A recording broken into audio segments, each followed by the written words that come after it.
Gyananjana-shalakaya chakshurmilitame tasmai Shri Gurave Namaha Vanchakalpatarubhyascha kripa-sindhubhyev cha patitanam pavanebhyo vaishnavebhyo namo namaha Yasya prasadada yuvi sadhya sarvagyatam vrajetsa Shri Chaitanya Devani Bhagavan Samprasidatu.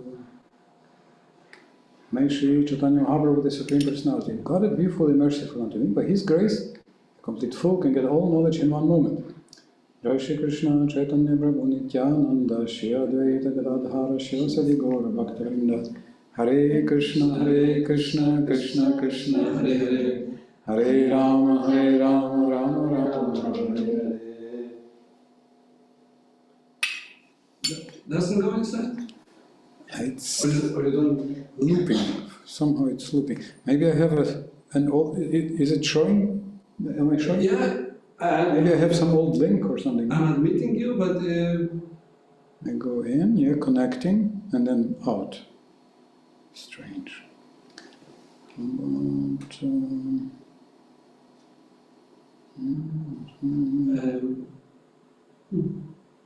take a few moments. Okay, moment one, moment two, moment three. Others go in. Okay, retry. Who is the strongest? Maybe I'm too far. Polizia. Wow. Wow.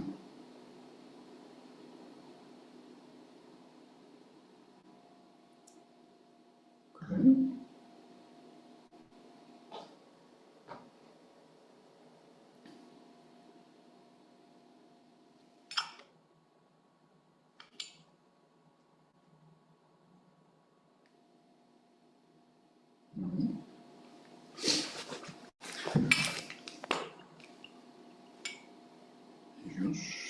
Yes, no, very normal, perfectly normal.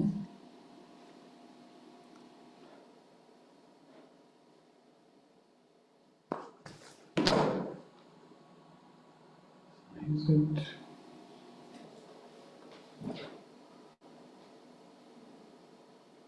Okay, let me try to go from here.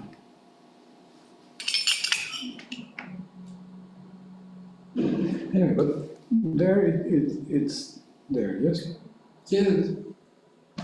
Oh, there, and I can also admit that but just you're just bouncing back. Only me, or Only you. maybe I have some bad link or something. I will remove you and try again. Yes. Maybe. Yes.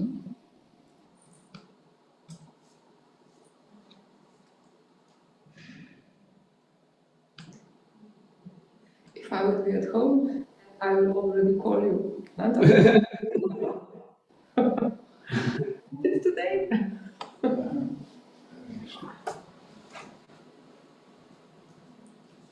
Yes. Oh, live. Go in. Live.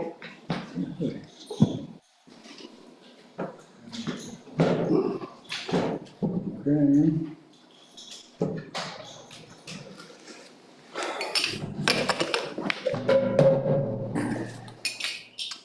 Hare Krishna.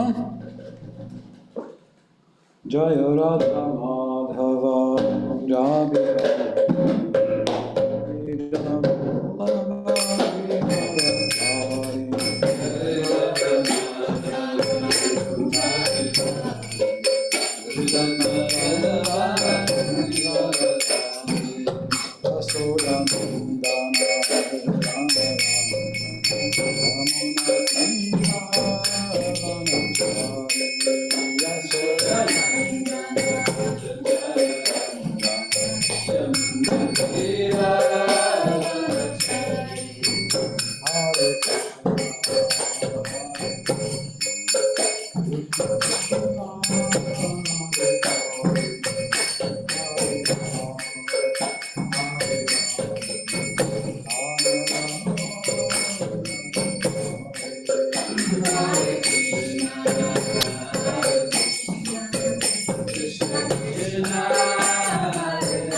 Prabhupada ki Jai. Om Namo Bhagavate Vasudevaya. Om Namo Bhagavate Vasudevaya.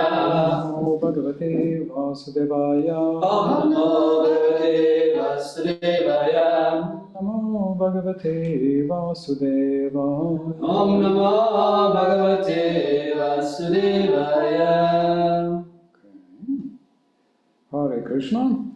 Hare Krishna. Welcome to the ocean of nectar, of devotion. So we are continuing our southern nectar of devotion. And today we have the Anubhavas. So this is chapter 27, describing the next wave from the Southern Ocean. So there are 5 bhavas in our flow of rasa. Rupa Goswami calls our sthayi bhava, steady rasa, the king or the emperor of all the ecstatic emotions. And vibhava is sort of a riverbed in which our rasa is flowing, or in which our loving emotion is flowing. And we have twofold analysis. We can say horizontal, so where it's flowing from and where it's flowing to. So this is called alambana, the basis, the support for the flow of rasa. And this is what we are trying to establish. We try to establish the proper direction. And vertical. So vertical means that we analyze Vishaya also as the uddipanas or stimulants or triggers that inspire us.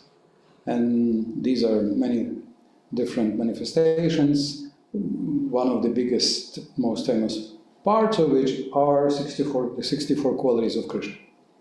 Okay, so this is Vibhava, Sthayi Bhava we have heard, and then today we continue to Anubhava. Anubhava we already had in chapter 18 of the Nectar of Devotion, which described Bhava, the Bhava stage, the success of sadhana. And then we had the nine Ityadaya Anubhava Ksur, the 9 Anubhavas, which are the reliable symptoms of awakening of Bhava. So you already had this word, Anubhava, there. So Anu means following, and Bhava is love or experience of love. So this is a perfect illustration. This Nectar of Devotion is a perfect illustration to what so many people in the world admire about India and about the Sanskrit literature, that we have 100 words to describe love. So bhava is love, rati is love, prema is love, sneha is love. All of that is love. As they say that just as Eskimos who live in the snow, they have, how many I forgot, 70 words for snow, something like this. So in India you have hundreds of words for love. For us it's just love. So that's why Prabhupada is struggling a little bit here to give different translations to this word. So the chapter is called Symptoms of Ecstatic Love. Anubhava. So anu means following. Bhava is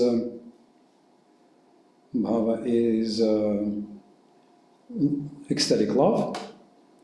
And the difference between different the difference between these ecstasies is that perhaps you can call Vibhava the riverbed, Stayabhava the king of the rasas, and then Sattvika will be also described as a sort of an anubhava, ecstasy that follows from after being stimulated. But the difference is that anubhava includes the function of intelligence, whereas Sattvika is just mixing of the ecstatic love with some elements of the body, and then it's mostly involuntary, whereas Anubhava will be mostly voluntary. Okay, so I'm using here the PowerPoint presentation from Madaji Urmila, very meticulously put together. Here we have one definition: voluntary actions when the sthaya bhava is stimulated by vibhava and agitated by vyavichari bhava. Hare Krishna. So we are stimulated and agitated if we are lucky. And so we need sthaya bhava and okay. So stimulated we have vibhava. What's the stimulant? What's the name for the stimulants in Sanskrit? In vibhava, this ingredient. Uddipana. Uddipana, yes. Uddipana, that which lights up. Yes. Okay, so here is a quote: the bodily symptoms of ecstatic love are the bodily symptoms manifested by a devotee. So this is directly from the Nectar of Devotion by Srila Prabhupada, in expressing ecstatic love for Krishna. These are called anubhavas. So here we have just a few listed in the Nectar of Devotion, or in this chapter of the Bhakti Rasamrita Sindhu. So we have here is a list of 15. There is some list of 13. Yes. So it's 13 because these two, bleeding and swelling of the limbs, were manifested only historically, mostly just by one personality. Yes. So this is one of the reasons why they say that full prema is not easily manifest or expressed in this physical body. So we have mostly 13, but we shouldn't think that there are only these 13, because basically the rest of the Nectar of Devotion will be analyzed as these anubhavas, vibhavas, and vyavichari bhavas. This is why Srila Rupa Goswami explains these 5 elements. He explains these 5 ingredients of rasa, because this is how he will explain the rest of the Bhakti Rasamrita Sindhu, of the ocean of Bhakti.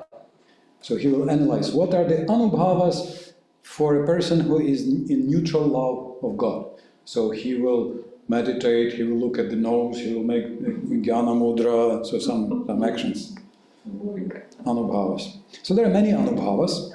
Sattvika bhavas, these are 8 primary, so that will be mentioned. Vyavicharis are 33 famous, so 42 are the main vyavicharis. So these are like waves.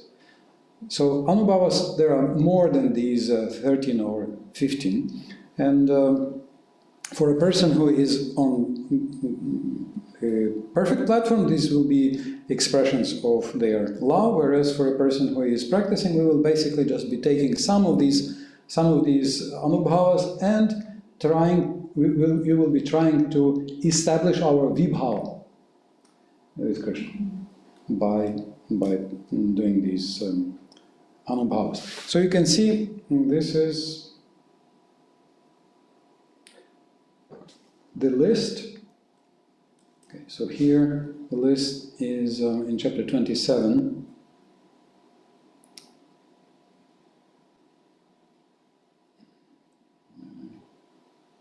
Okay, here is also.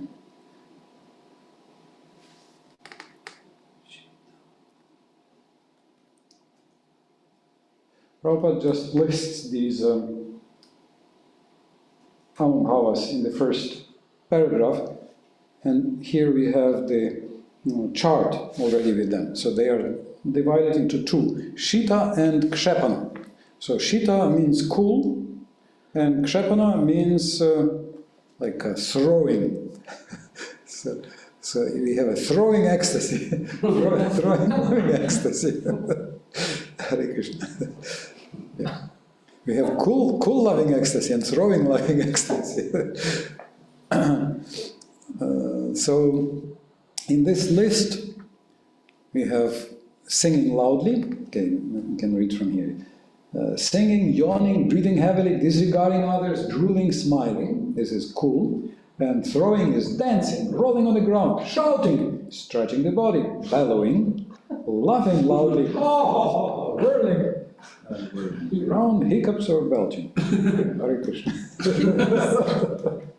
Again, this is just probably some quote from somewhere, because there are many more Anubhavas that exist. And here they are basically just divided into two. Cool means that they are manifest without great bodily motion, and Kshepana means they are manifest with great bodily motion. So, devotees online, can you see this chart clearly that I'm sharing? Or, yeah, when I'm sharing, okay. I'm not permission. Okay. I can't do both. You just say, oh no, you can now nod your head if you see the chart when I'm showing. You can, okay, thank you. Because, I forgot to make it bigger, yes. Okay, so these are Anubhavas. So you can see that they are still not so difficult to notice. For example, if you're singing loudly, it will be quite noticeable. Yes. Hopefully, it's your singing is full of love, and Krishna has bestowed all the talents upon you. Preferably both. Otherwise, this cool ecstasy may not be so easily tolerated by some people, by other people. Drimbana is somewhat strange. It's called yawning. Yes. Okay, so we will discuss them shortly. Now, let me turn to all the attendants and ask you, of these 13 Anubhavas, which do you see which could be understood or accepted as our sadhana? So which of these fit into our sadhana? Both first ones. Yes. Singing and dancing. Singing and dancing, yeah. So that's very clearly, it's listed as the 64 items, angas of bhakti, so that's very clear. Yeah. Anything else? So if you remember the 64, anybody else? Anybody else is watching, seeing? Maybe Tirthakara? Maybe, I'm sure somebody will remember. Loka anapekshita, for example, neglecting the presence of others. It is listed in the first 20 as not being dependent upon the ordinary circumstances. So that you can see it's not that clear, it's not so clearly connected, but still there. Okay, then rolling on the ground.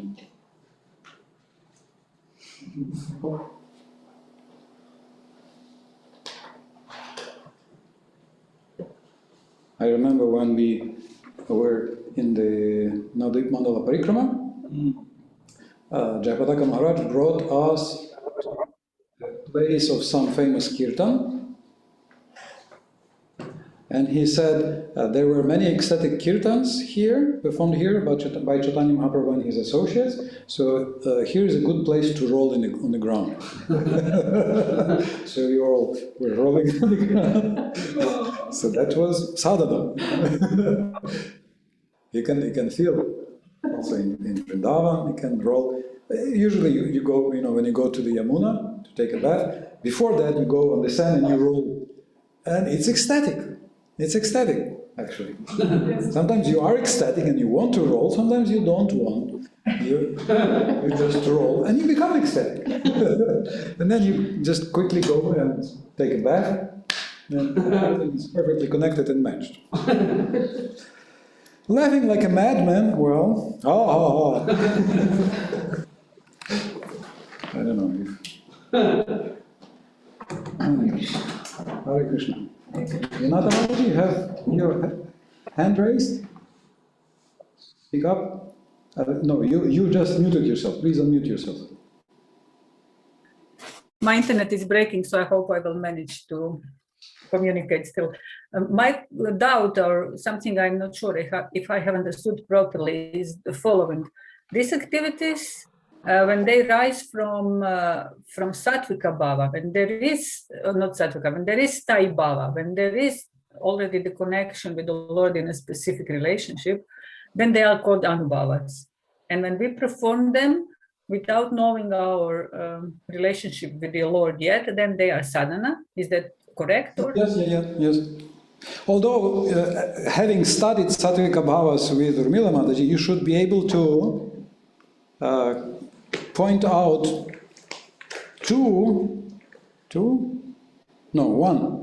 one instance where non-devotees can manifest all these bhavas. Anybody remembers? Also, who also? Brahmatarangini Mataji, you remember? We have 3 instances. We have Snigdha, Ruksha, and Digdha. We have moist, dry, and burnt manifestations of ecstasy, if you remember. So burnt is by non-devotees, as reflected in their material desires. It's the same topic that we had from Bhava. So in other words, sometimes it can be burnt. So if Sattvika Bhava, and you can see that Sattvika Bhava is defined as a subset of Anubhavas, but they are very intense and involuntary, without participation of the intelligence. So therefore, there could be some case where somebody can manifest them without even being a devotee, not to speak about being an aspiring devotee, when, sometimes you can be very inspired. Especially if there was nice shrikant for prasadam or pulpit, or just when you're seeing prasadam. I think this is a very reasonable instance where you can experience and manifest your ecstasy.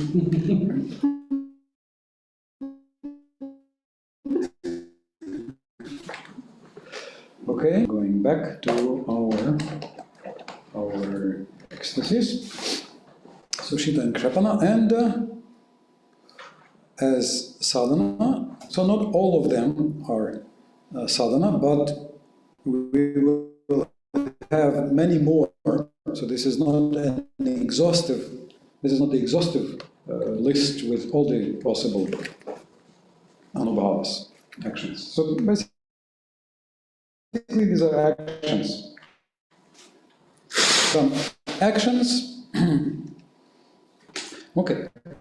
So they give relief, and then what we get next are the examples. So, of course, the first one is the famous dancing.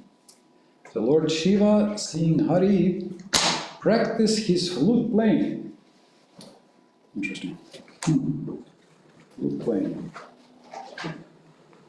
In the book it says, while watching the rasa dance performed by Lord Krishna and the gopis, Lord Shiva beheld the beautiful face of Krishna and immediately began to dance and beat upon his small dim drum, and his eldest son Ganesha joined him. Must have looked really around. Ganesh, Lord Ganesh with his beautiful belly. Okay. Okay, so here you can see a nice picture. I don't know, okay, so Dim Dim drum is mentioned, but other things, I don't know if he had this, in which form he joined. But the demigods could also see some parts of the Rasa Lila. Okay, so this is dance. Then rolling on the ground is the next one. So of course, the most famous one that Prabhupada says we should follow. Actually, yes, you can see that this is Prabhupada's recommendation about entering Vrindavan. Mm-hmm. He writes in Krishna book, Srila Prabhupada writes in Krishna book, this is how we should enter Vrindavan. So we should meditate before, we should think about the glories, and then when he saw Krishna's footprints, so this is a famous picture and moment, then he got off his chariot and he rolled on the ground, and then this was the proof that he's giving up his pride in aristocratic birth, his pride in his position, and fear of Kamsa. What else did he give up? So like three or four emotions that were connected to this material world, he gave up.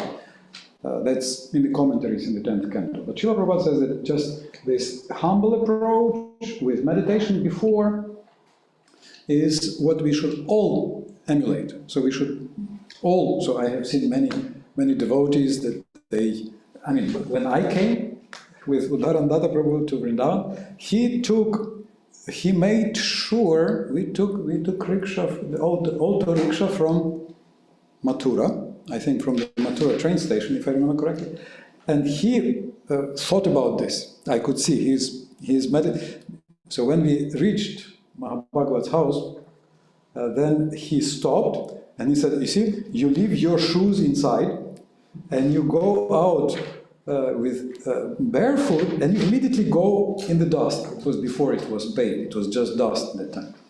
And you immediately roll. So he had everything planned, before. He thought, he'll take the auto rickshaw and that he will leave shoes inside and he'll get out and roll in the dust. And many a time I've seen, devotees coming and, okay, we have to go and roll. So that's sadhana, You are consciously practicing, but sometimes you are happy. I remember when I just moved, I would just sometimes go out on my roof. I would see the stars, and Ananda Vrindavan Chambu says that all the stars there are spiritual. I would look at the trees, and I would hear the sounds of Vrindavan songs, and I would it's not dust, but I would feel inspired to roll in the dust on my roof, on the roof of the VHE, and it would increase my ecstasy, or whatever, my feelings. Even when it was tough, when I felt initial difficulties on coming to Vrindavan, it was very exciting, actually. When I went to India, I was also visiting Vrindavan, and I asked Ananda Vardhana Prabhu if there is something he would like me to bring him from Mayapur or Vrindavan. And then he was thinking just for a moment, and then he said, yes, actually there is one thing you could bring me, but only if it's okay to you. And he said to me that if I could bring him this dust rolling in Vrindavan, entering Goshala. And he still have it at home, yes. Yeah, because our Goshala is the last place where you have this fine, yes. And when I bring him, he was like what's wrong?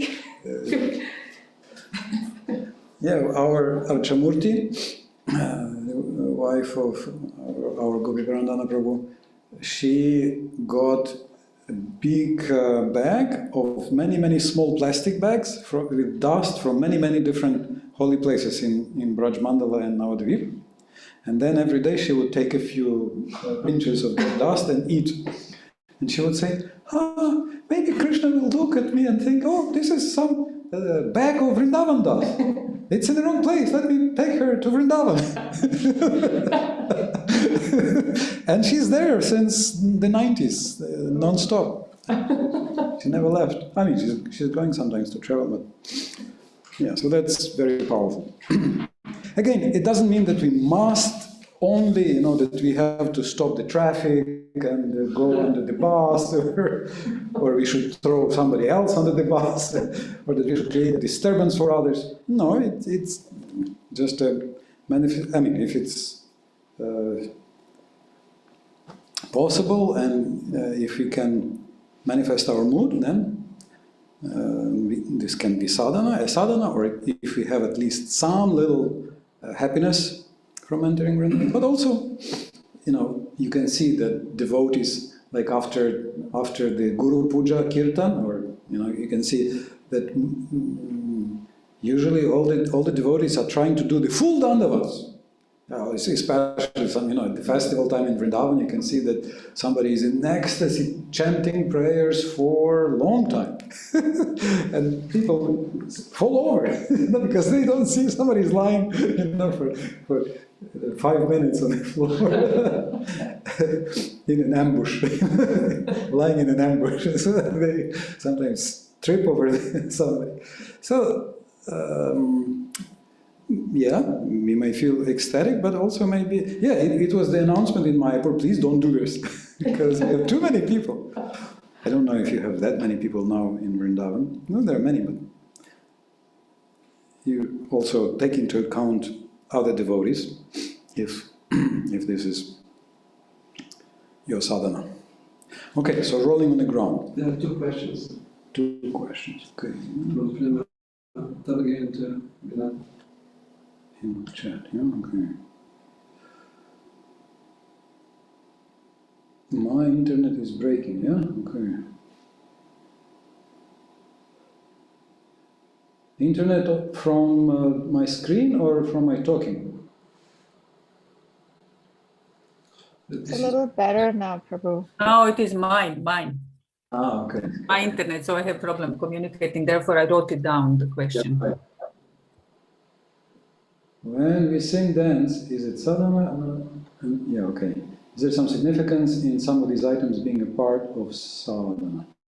Significance means we follow the perfect devotees. So all dharma or spiritual practice is following perfect devotees. So anubhavas that can be practiced, like singing, and especially that are recommended, like by Rupa Goswami here in the 64 items, and by Srila Prabhupada, they are recommended, they have been established. So we follow as our sadhana, with the aim to start the flow of our bhava, to restart or get the flow. Okay, was this rolling something that Prabhupada was doing? I don't remember any instances of Prabhupada rolling, no. Can't remember any.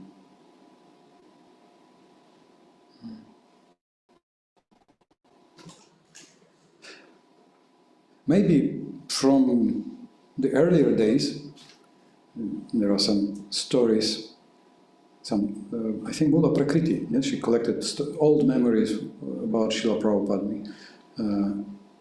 How is it called? My Best Friend? Something like this.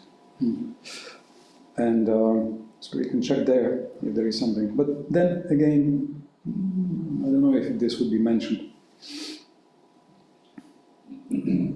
Again, you can see that this is not to show how advanced we are. So rolling is not a sign of our advancement. So yes, we sometimes can be reluctant. What? We heard that rolling we should not imitate, because there's this story, I think it was in Los Angeles, somebody came and was in ecstasy, and devotees told Srila Prabhupada that he's rolling on the floor and he's unconscious so what should we do? And Prabhupada said, go and kick him. And he said, really? He said, yes. If he's in ecstasy, he will not notice. And if he's pretending, then service is right. You should not pretend. I mean, you should not pretend you are. This is a topic for the next section, for sattvika bhavas, because usually those are imitated, and this is why we have that discussed. Imitation for the sake of, I think Prabhupada also speaks about this, in the very last paragraph of chapter 28. 28, so that should not be imitated. So this rolling on the ground, so that's why I'm saying that you look around. Will you become a health hazard? Will devotees trip when you are doing your dandavat, ecstatic dandavat, among thousands of guests lying in ambush? Or don't do it under or not to do it to show how advanced you are.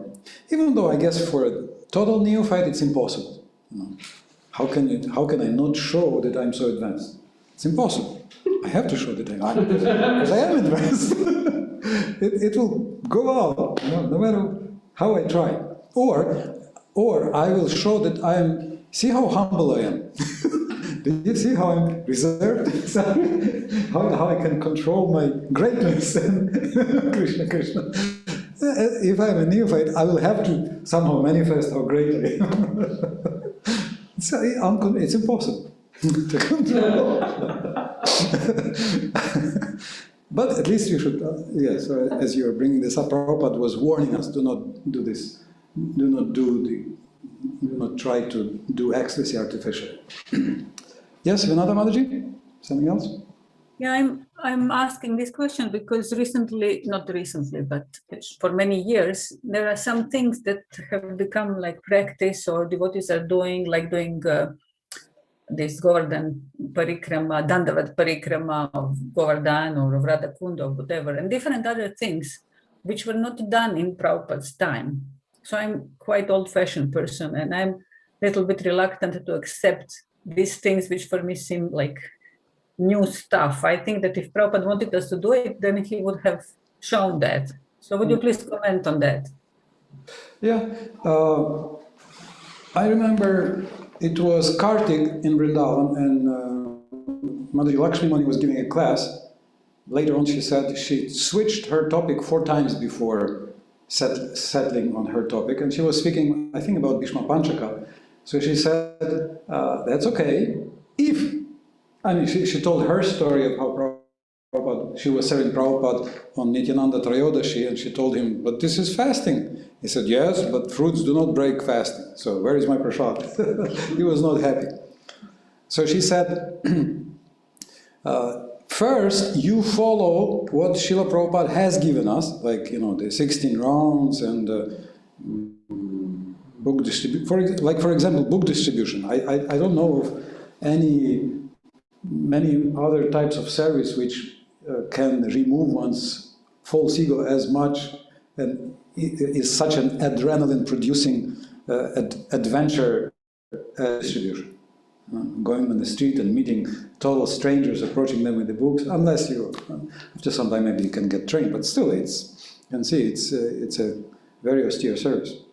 So first we do what Srila Prabhupada has given us, and then if that's not enough, then you can add. You can add Dandavat Parikramas and other things. But on the other hand, I've also seen, like, one of the first devotees I've seen doing this Bhishma Panchaka was a devotee who didn't do anything for Chaturmasya or Kartik or anything, and then it was the last 5 days, and he heard that, oh, these 5 days, if you follow, then it counts as the whole thing. So then he followed very strictly with full fast for 5 days. So that's also nice, if you can see that very often some very, very strict austerities are sort of a compensation of not a very austere behavior at other times. So better something than nothing, better blind uncle than no uncle, right? he will bring at least some sweet sometimes, you know. So it's good to have some hierarchy of priorities, that we follow Srila Prabhupada's program, then we can add, like Aindra Prabhu. He was every austerity he could find, he was doing. But he was doing this on top of the full program by Srila Prabhupada. So then it's okay. Or if this is at least something that a person is inspired to do, then at least something is better than nothing. You know, like you can see Ekadashi glorification says that don't eat meat. Come on, we don't eat meat on any day. But you know, if some karmi or non-devotee will read that don't eat meat, okay, and if they like don't sleep, don't eat anything, yeah, that will be a plus. Maybe will help them. Something else? You're having your hand. Yeah, I just wanted the explanation. You said if that is not enough, what do you mean by that is not enough? If we are not getting the desired result of removing our false ego, or what? If we are doing what Prabhupada has told us, but that is not enough, then we can add something. I understood you saying like that, but didn't understand exactly what does it mean that is not enough. Meaning that the person feels untapped powers of renunciation and austerity. For them, that's not austere enough. So they can add much more, you know. So that will usually happen. You are a young 20-year-old brahmachari, maybe brahmachari. So you can fast, you can run, you can do so much more, right? No sleeping. I've seen one of 100 austerities where nobody else, you know, like so many I've seen in Vrindavan. They go without dressing warmly, or I mean, so many types of austerities they follow, like voluntarily, happily, spontaneously. So for them, they are looking for something, so they can take this from the Shastra. Or you know, if they want to do some extra austerity to enliven their practice in general, then, you know, like doing the Dandavat Parikrama around Radhakund or something, then, yeah, why not? It will be some extra austerity, and sometimes it sort of shakes up or pushes through their practice. Is it okay? Thank you very much. Thank you. Hare Krishna. Okay, so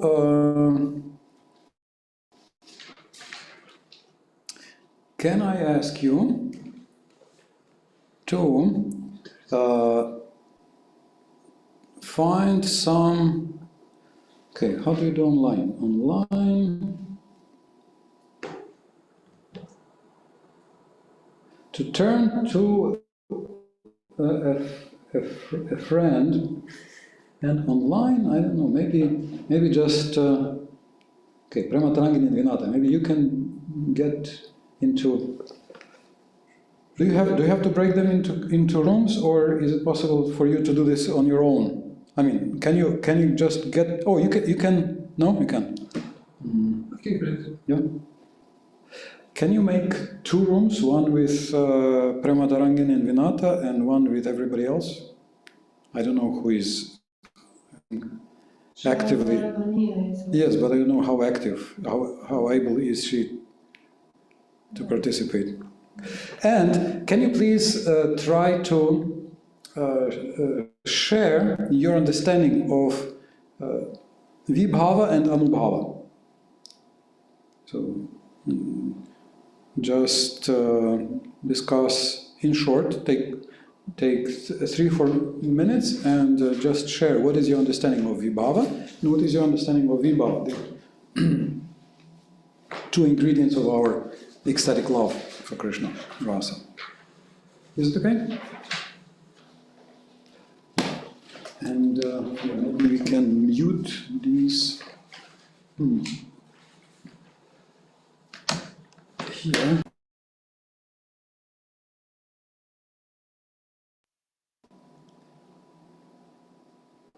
Did you study?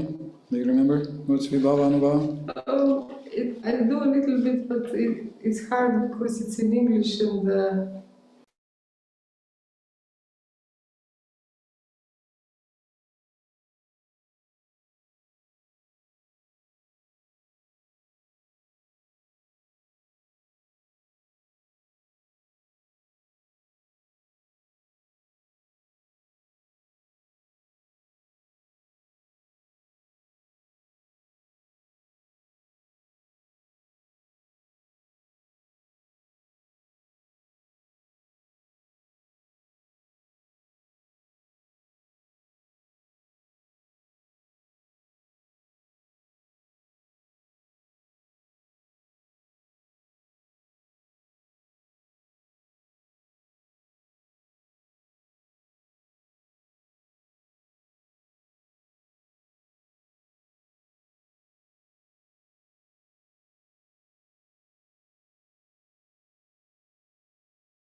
to everybody the same, because I will never be able to be the same. So that's one of 64 qualities which are... This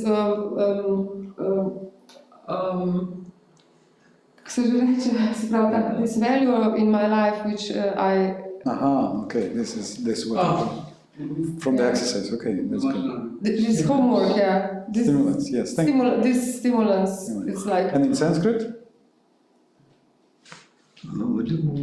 Yes, yes. Udipa? No. Uddipana, yes, very good, very good. Okay, let's get back together.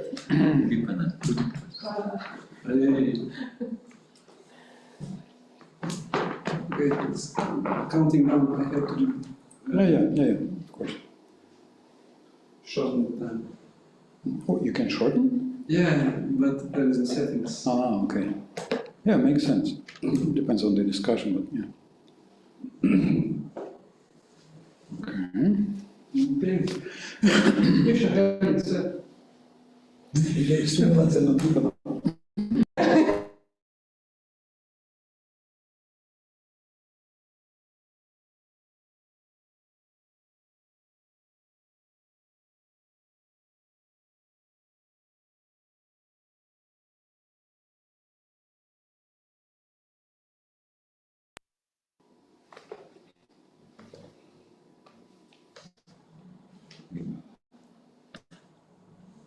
The first is forgiveness, is it?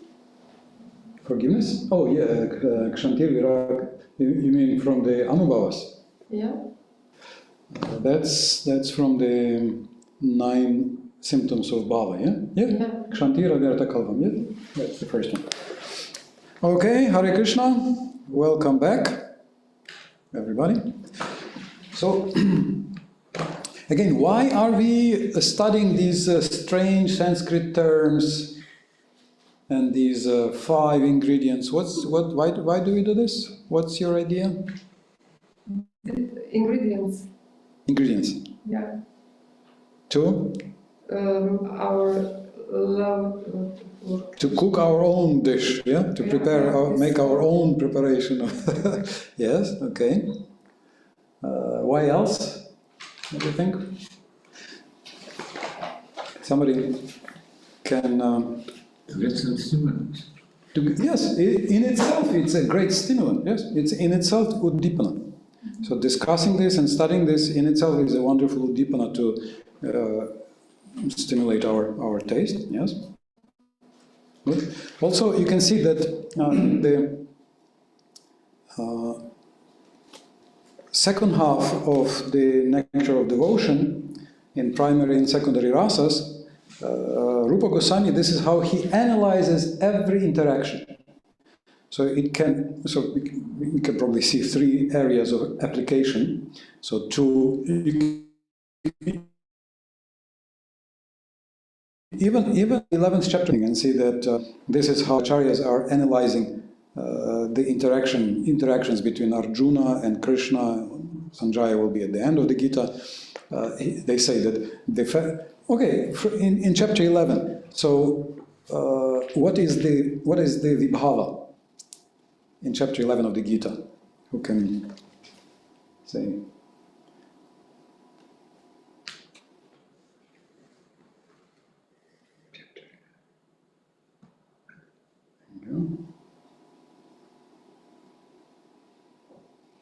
What is the vibhava? Chapter 11 of the Gita. What is vibhava? Vibhava what? Vibhava lampana, vibhava udipana. What do you mean? What is vibhava? Yeah, which vibhava do we have in chapter 11 of the Gita? Alamanashaya is Arjuna. Alamanashaya is Arjuna, yes. Alamanashaya is Krishna and universal form. Krishna and universal form. So we have like 3 or 4, maybe 4, even more transitions. Yes, okay. And then you can see in which verse was it that they bring out that what are the anubhavas? What is the anubhava? Praying, yeah. Arjuna is praying. Beautiful prayer, yeah. That's the anubhava. Then what are the sattvika bhavas? His hair stands on end. Hair stares He's on end, he's stunned, He's choking, yeah? So some manifestations of ecstasy are there. He was afraid. Afraid, yeah? So that can be counted as sancharya or vyabhicharya. Yes, and his style, he's a friend, but that's interrupted someone. So you can see this is how every acharya analyzes every interaction. So every interaction, like, you know, if I eat some nice dish, then I just eat. But if I am a cook, I will always think, okay, and I will go ask, did you, even if I'm not a cook, I will go ask, what did you give there? Did you give hing? Did you give sugar? Did you give this? Did you give that? No? We will ask. So this is what the acharyas are analyzing in every interaction between Krishna and devotees, in the Bhagavatam, in the Gita, everywhere. So to increase or deepen our taste and appreciation and understanding of interaction between Krishna and devotees, this is one thing. The second thing is to, is there in the chat?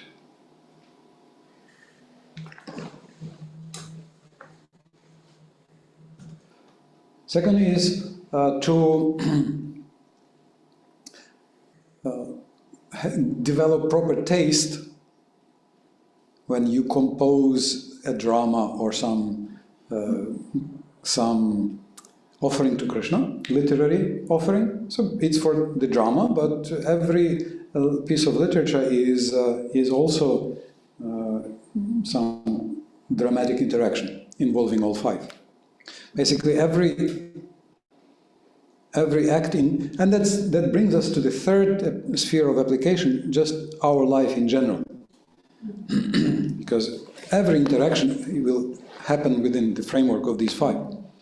So oftentimes we say this: he's acting without taste. He has no taste, or she doesn't have taste.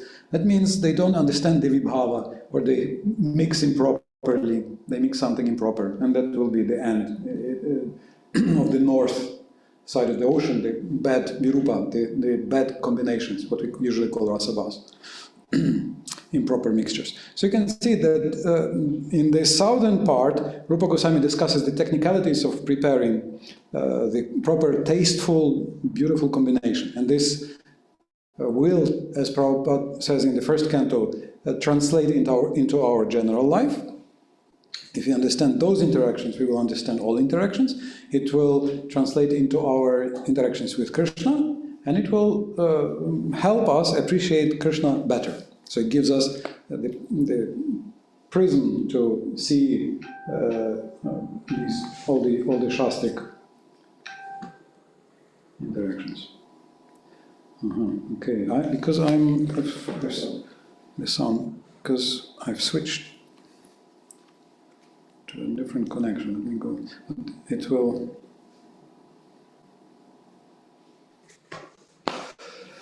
Let me jump to another connection. So, okay. So Vinata has a question. Yes, you. Vinata, Mataji, can you unmute yourself and? Yes. I wanted to ask if we set the vibhava right, I mean the flow from us to Krishna, and we know what is our sthai bhava, and of course that implies we know what is our sthai bhava, then don't all these things happen automatically? Like anubhavas and right anubhavas and sattvika bhavas appear by themselves and vyabhichari bhavas appear by themselves? You wish that they happen automatically, but you can see that even Chaitanya Mahaprabhu's associates would sometimes bring some poem that Swarup Damodar would declare completely tasteless, completely composed without taste. So it helps if you have a clear understanding. And of course, in a way, it's an eternal discussion between Mayapur and Vrindavan. Not eternal, it's 500-year-old discussion between Vrindavan and Mayapur. So some devotees in Mayapur were saying, just sing. And devotees in Vrindavan are saying, no, Mahaprabhu said, also study. Yes? And only Janavama was able to reconcile, bring them together. You sing and study and sing and study and sing and study, so it helps. Right. Let me jump to the other internet connection, so that will be 1 minute break. It's okay now, Prabhu. Too late. You know how for? Doesn't work? I was, I think, on the Google or something. Where am I here? Launch meeting.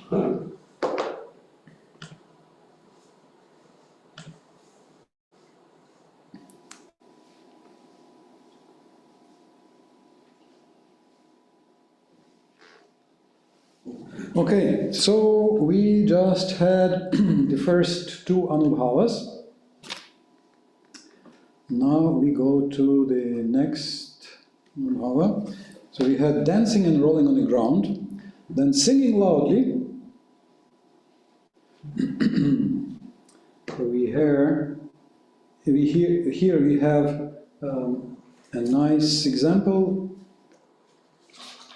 about Srimati Radharani singing very loudly, and all her friends became stone-like, and the stones melted away. So what is the Anubhava here? What is the Anubhava? Singing? Singing, yes, singing. Or melting? You're a stone, yes. Yeah. Then melting is the proper response. But you can see that her friends became stone-like. This is also And this is Satvika power. This will be the That's Satvika. involuntary. It's good. But this is the illustration, an illustration of this Anubhava of singing. Okay, shouting. All right. Kroshana. So the in the book first you have stretching the body. Narada Muni stretched his body so violently that his sacred thread broke. This is really amazing. How much will you have to stretch? or your thread has to catch on your knee or something. Yeah. But yes, it's there. Then shouting. So this also. So we have an example of one Srimati Radharani crying like an osprey, Kurari bird. But I think in English it's called keening, that you keen like a bird. And the other example is that Narada was chanting so loudly that everybody demons got scared and the devotees got inspired. So this is what we often do here. We say, "Go!"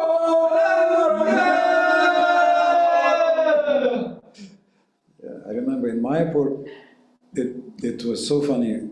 It was one devotee was starting this shouting Gauranga, and the elephants would respond. They would trumpet in response. Kala Gulab and what the other, I forgot, Kala Gulab was trumpeting. It's when she heard this Gauranga, she would immediately.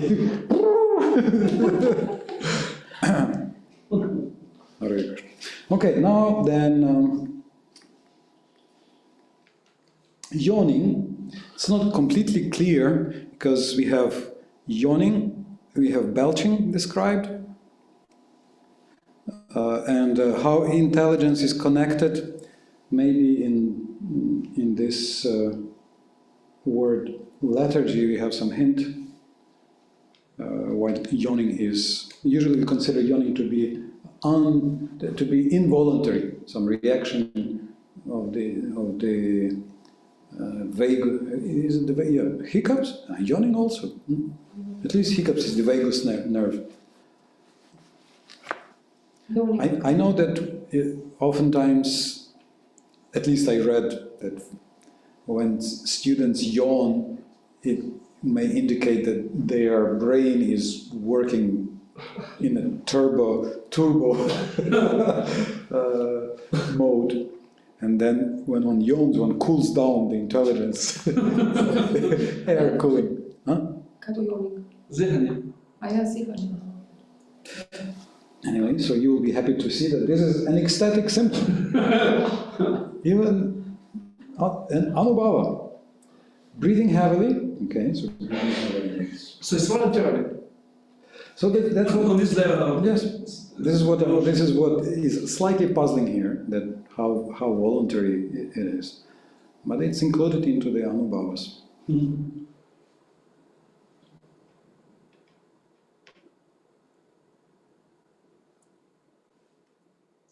Breathing heavily. In Sanskrit, it's bhuma. How is it? Bhuma. Bhuma. Shwasa bhuma. Yes. So heavy breathing. Yes. So here, Lalita is given as the example for that. Neglecting the presence of others, and you can see this is a nice picture, one of the newer pictures. The wives of the Brahmanas who were performing sacrifices at Vrindavan left home as soon as they heard that Krishna was nearby, even more that he is hungry. It's also given as in Canto 11 in the Uddhava Gita.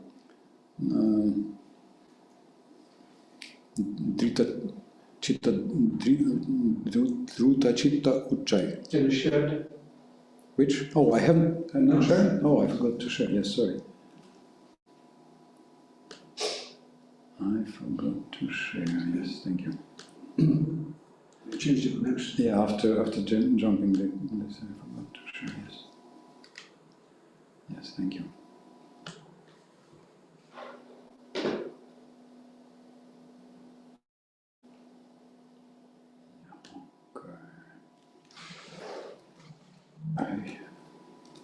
Yeah, this is the picture here.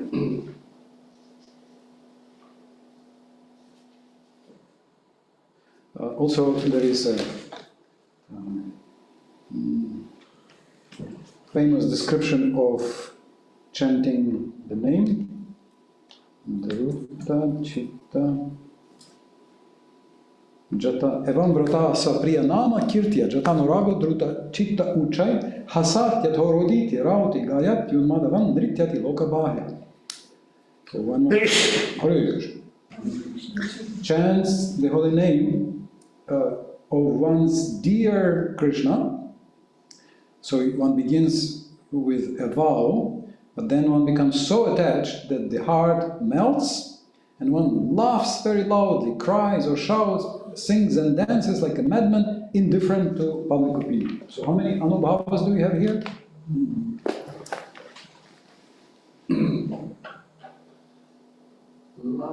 Chanting the name, laughing, crying, shouting, singing, and dancing, and one more? Indifferent. Seven anubhavas in one. Joy! Yes. Okay. The next one also is not so, so neglecting the presence of others. It's been nice picture. Saturday. Chosen by... Oh yeah, we had this in Ljubljana, yes. Hare Krishna. The next one, drooling. So again, could probably have more than one meaning. Another translation is foaming at the mouth, but that doesn't seem very voluntary. But if you add one third possible translation, salivating. Salivating, yeah? When you think salivating, when you think like about something tasty, you salivate.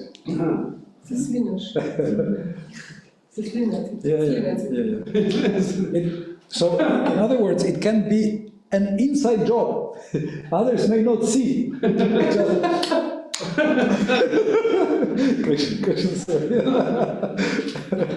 That's great. But it shows the consistent, continuous meditation. More children have this. Children. Okay, so yawning, breathing, laughing like a madman. Oh, Hare Krishna, that's our favorite. Laughing like a madman. Attahasa.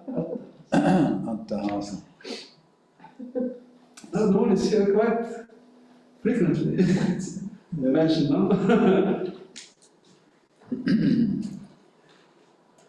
So we will have this study of smiling and laughing in the Hasya Rasa, in the northern ocean. That's Anubhava.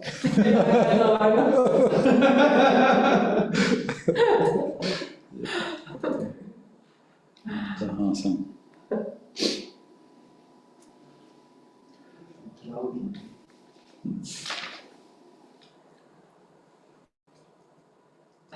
So a nice comparison is from the Nectar of the Ocean, that these laughing sounds are compared to flowers. So each one of your is like a flower. If you do this to please Krishna in the ocean, if you have the proper vibhava, Yes. you have to establish vibhava. Then yes. But again, so why some people object? Because they think that you have an improper vibhava. Also, like for example, some kind of laughter will not, some laughters will not be appropriate in some rasas. So in one rasa, it's like for friends, every laughter is fine. But in some other rasas, some like for a servant, it's not okay. Okay.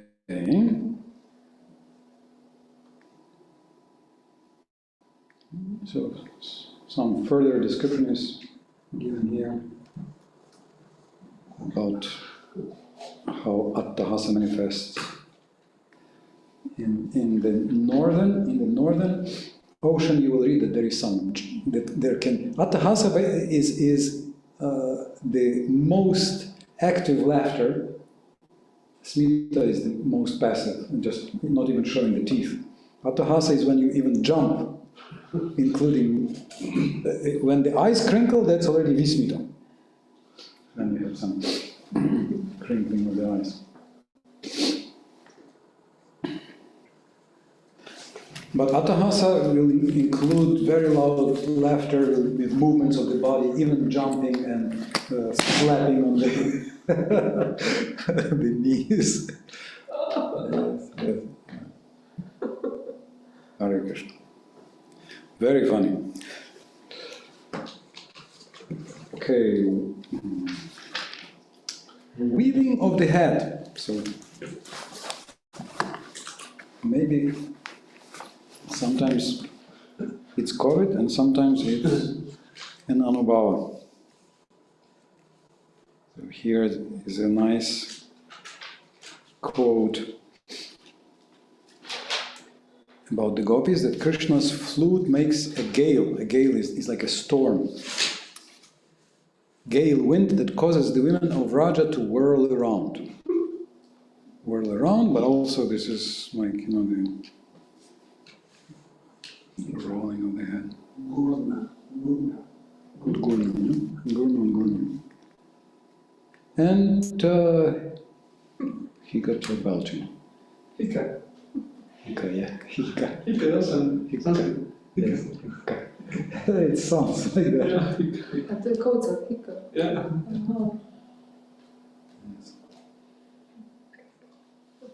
And so here's a quote from Purnamasi pacifying Lalita that Radharani is just in ecstasy. She's not sick, she's in ecstasy.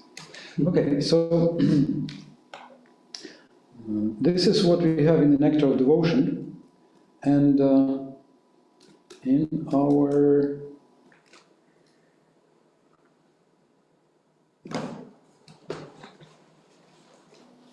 Madhya Lila 23, this is verse 18, we have the 9 Anubhavas of this sprouting bhava level in one's heart. So they're called the 9 reliable symptoms of bhava. 9 reliable symptoms. Srila Prabhupada seems to switch some of them around. So in Sanskrit it's easy to remember. So again, 2318 is the Sanskrit for them in our Chaitanya Charitamrita. In the Nectar of Devotion, Prabhupada puts Avyarta Kalatvam, not wasting time, as number 1. But in Sanskrit, Kshanti comes first. Kshanti, like forgiveness or patience or perseverance, here is given as a translation. So the example there was given as Parikshit peacefully looking at the impending approaching death without being disturbed, just being attached to Krishna Katha. Virakti, detachment, manashunyata, pridelessness, ashabandha, unkillable hope, and optimism. So being totally pessimistic about oneself and totally optimistic about Krishna. If I'm saying that I'm hopeless, if I'm totally hopeless, that means I'm saying that my Maya is stronger than Krishna. That my anarthas are stronger than Krishna. But that makes no sense. Krishna is stronger. So therefore, the Bhava Bhakta has an unkillable hope, ashabandha. Samudkanta, eagerness or enthusiasm, and then the name, katha, and the holy places. So these are the 9 anubhavas of ecstatic symptoms that follow the beginning of our development of bhava. And they are reliable marks that we are advancing. I think this is what was given as the answer to my question, how do we judge one's advancement? Because some devotees will have some external achievements to show for their advancement, and in the material world, even as devotees, oftentimes we expect that something external will be shown for one's advancement. But is it that only if you have, built 3 temples, made 500 devotees, developed 3 communities, only then, or published 20 books, only then you are a big devotee? No. Okay, then maybe some mystic power that you snap your fingers or you give your blessing, and once paralyzed start walking, and some chronic disease is cured, then you're an advanced devotee? Also doesn't sound right. So these are 9 symptoms that will surely indicate one's advancement. Okay, some questions or comments here?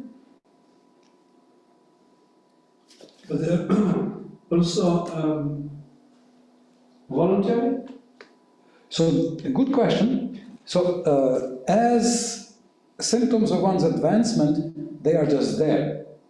But going back, I had this, and let me see if I can find it on the fly. Taking our thesis that sadhana is practicing the feasible anubhavas, then they can be emulated.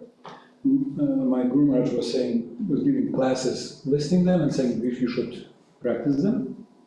And let me try see if I can find on the fly.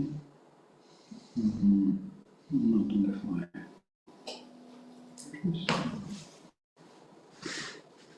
Not so quickly, I can't find so quickly. Recently I found some code that sort of confirms that you have to also develop them. Again, as a neophyte, we will probably not want to be humble, we'll just want to have the appreciation as a humble person. But as a Madhyam Bhakta, you'll probably already have started with these qualities, and you will already understand what does it mean to practice them, and you will be able to practice them to some extent. We see that, for example, Mahatma Prabhu's argument is that Prabhupada says in chapter, where was it, 13, 14, that Jnana and Vairagya are not sadhana.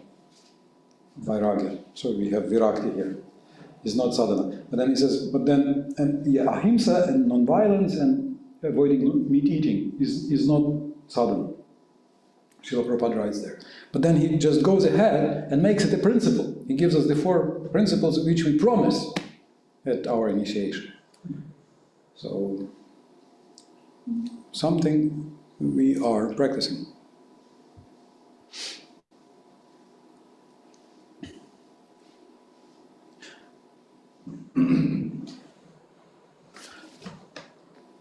Is it okay? In fact, this was a discussion of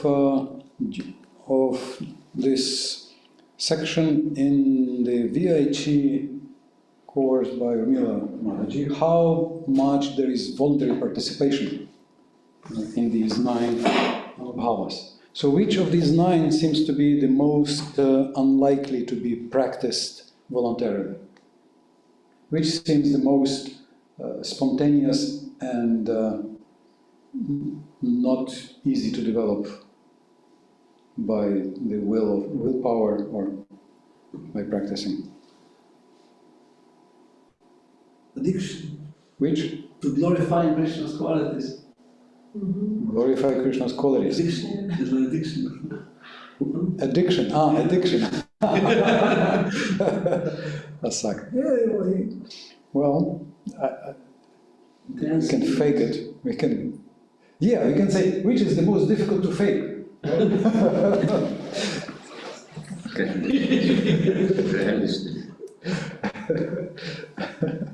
Intense eagerness for achieving purity. Pridelessness. Well, I can just say, no, namaskar, namaskar. You're great. You can see that all of them maybe can be practiced to some extent. To my mind, the two... Number 7. Which? I was going to say number 7, maybe constant attraction. Yeah, we can practice, but really, unless some mercy comes through, no, I can't do it. I think, to my mind, 5 and 6, Ashabandha and Samutkanta, intense enthusiasm and hope against hope. I think these 2 are, they seem the least voluntary. They just seem to happen, right? You either have it or don't. But it's interesting that different devotees find different qualities that are difficult to practice, or not so easy to fake. Okay, so this is 6 p.m. here in our time zone. Vinata Mataji, do you have a question? I just have a comment when you were saying about different elements being a sadhana or not being, like meat eating and vairagya and these things.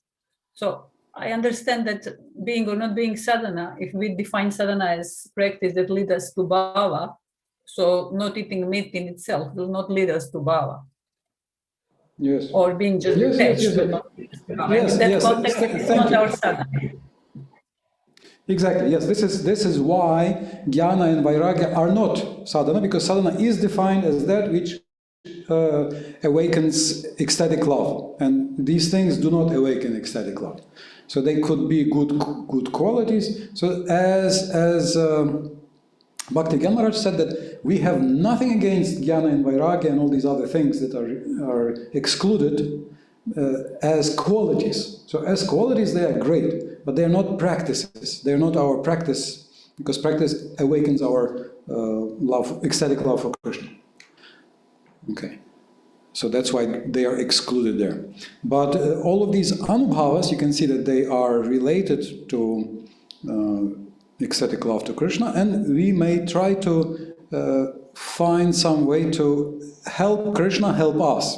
Yeah, so we cannot get them without Krishna's mercy. So as you mentioned, that without Krishna's mercy, nothing works. Krishna, or we know a shortcut, a secret shortcut, Krishna, or to success. Devotees. Devotees, yeah, devotees' blessings, yes, or devotees. And Vishnu Chakravarti Thakur in Madhurya Kadamini explains that that's also Krishna's secret, that he doesn't break his impartiality and neutrality by bestowing mercy himself, in most cases, but the mercy flows through his devotees. So that's why Madhyam Bhakta and Kanishta cannot, and Uttama also cannot.